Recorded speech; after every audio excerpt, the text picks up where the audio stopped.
welcome back to another episode of the Natty Teacher. I am your host, the Natty Teacher. I'm on my way to the gym. Today, we got some quad-biased leg day up ahead. It's a good one. It's a tough one, I would say, as far as physical exhaustion. This workout definitely is the peak of my most physically exhausting workouts throughout the week, for sure. Definitely a challenging one, but that much more rewarding all the same when it's completed. So, that'll be cool. I'm ready to rock and roll. Pre-workout has been popped. Little thing, and this is totally up to you if you want to do this or not. This is just something I do. I actually start to, prior to getting to the gym, I sip my intro, so I don't drink the whole thing. Maybe like a third of it, maybe half. You know, on a day like today, I got a little bit of a longer drive, so might drink close to half of it, maybe.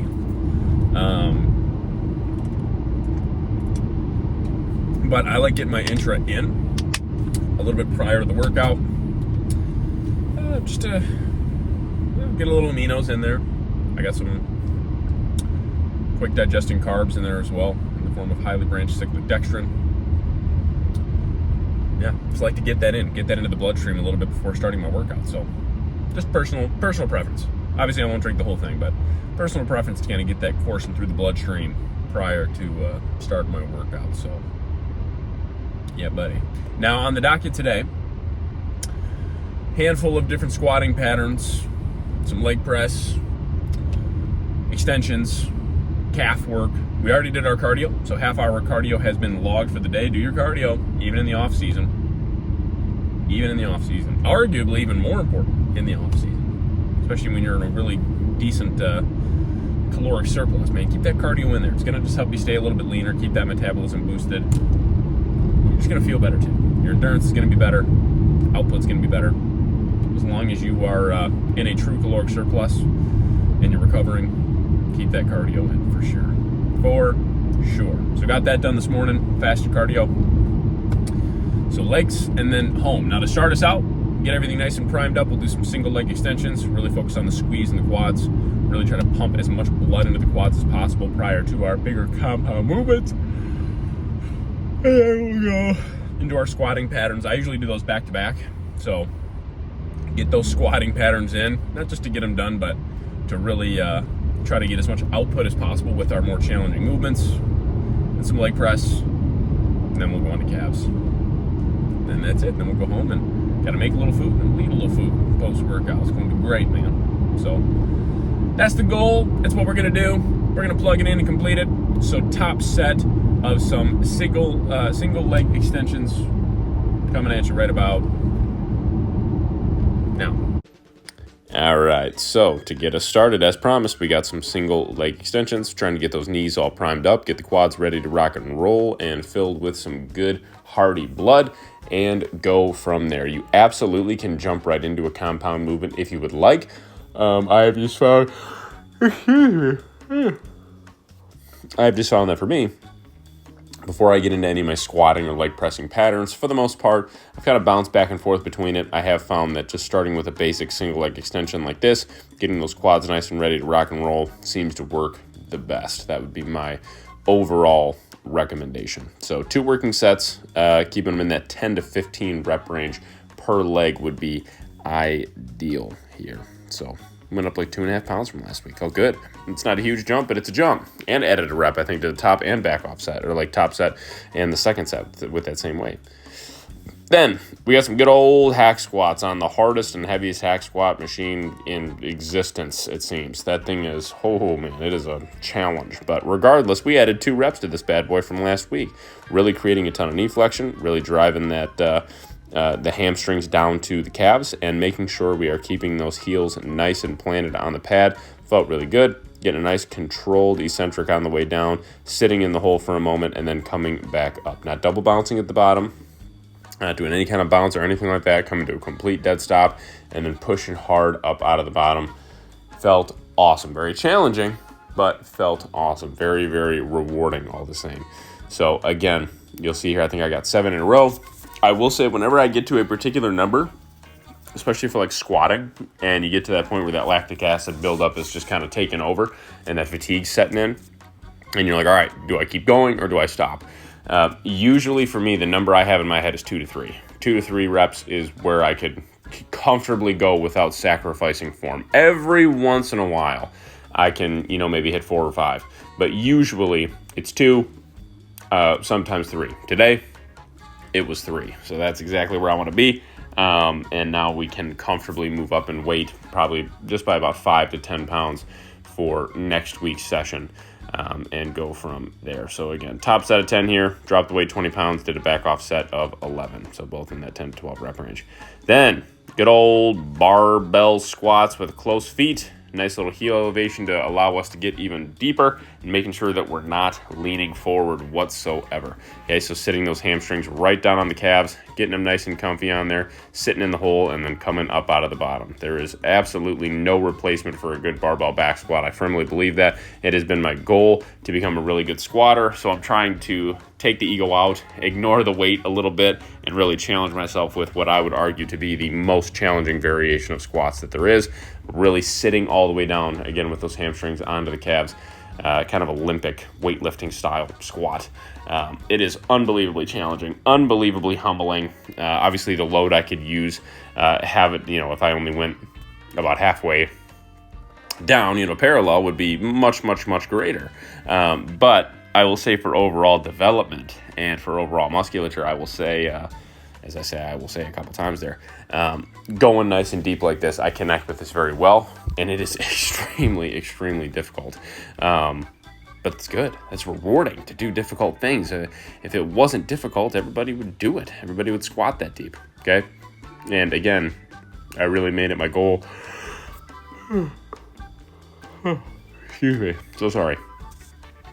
Really made it my goal to become a really good squatter and an efficient squatter with really good depth.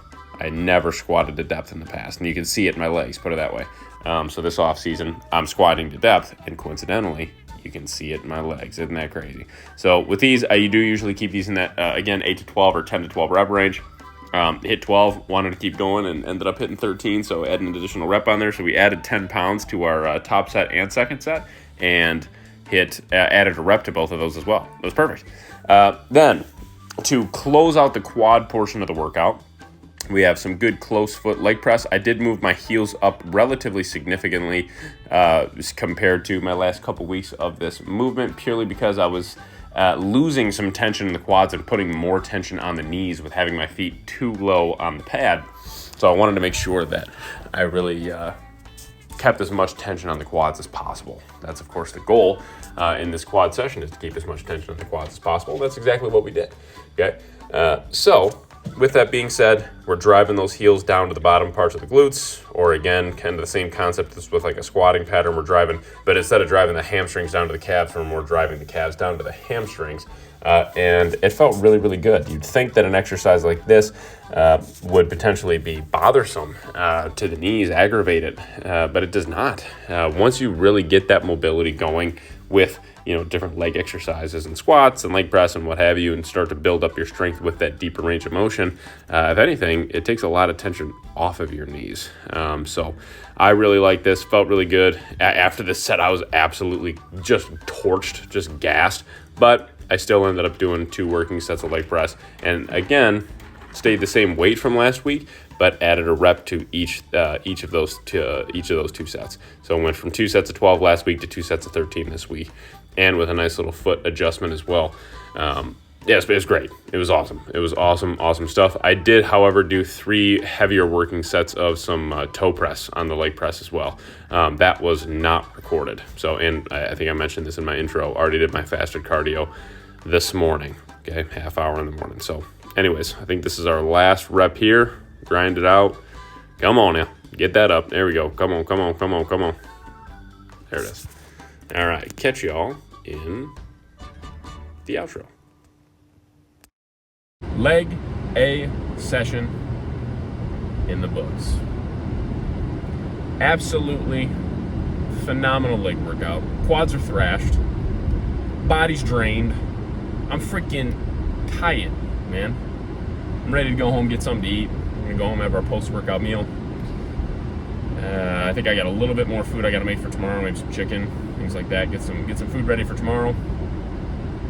Get packed up and go from there, man. So back into the routine of a natural bodybuilding teacher. Gotta get back to it, man. We gotta get back into it. So that's exactly what we're gonna do. So again, great workout. It felt awesome. It was a lot of fun, but definitely is one of those workouts that you feel it after, no doubt about it. No doubt about it. But regardless, it was awesome. Can't wait to do it again next week, even better. So heck yeah. Anywho, make sure you tune in tomorrow for our my second push workout of the week already Wednesday. Big plus having Labor Day off, right at the beginning of the school year, have that nice long weekend, and it feels like it should be a Monday today, but it's already Tuesday evening. So tomorrow's already Wednesday. Got one foot in the door of the weekend, if that even makes sense. I don't know, my brain's not computing at a super high level. Never really does, but right now especially, is struggling. Not gonna make that light. That's all right though. Yeah. So again, make sure you like and share this video. Let your friends know that the Natty teacher is back in school. Drop any comments, questions, feedback, anything you got. I'll respond to it down below. Okay? I promise you, I'll respond to it. 100% response rate so far on my YouTube channel. 100% response rate. Okay. Subscribe to the channel if you have not already. I really appreciate it. Okay? No doubt about it. Even if you if you don't subscribe, hey, more power to you. That's your choice. Ain't nobody forcing you to hit that subscribe button. Just helps me, helps the channel. It's all positives for everybody when you do. But again, if you don't want to, hey, no problem. Okay. But regardless, for today, my tank's running on empty. I'm gonna cut this voice over here. Ready to go home, get something to eat. I know I already said that, but that's all I can really think about right now. I'm very hungry. So, yeah. But for today, I'm the Natty teacher, and this one of many more episodes of our Road to Natty Pro series is out. I will catch y'all on the flippity.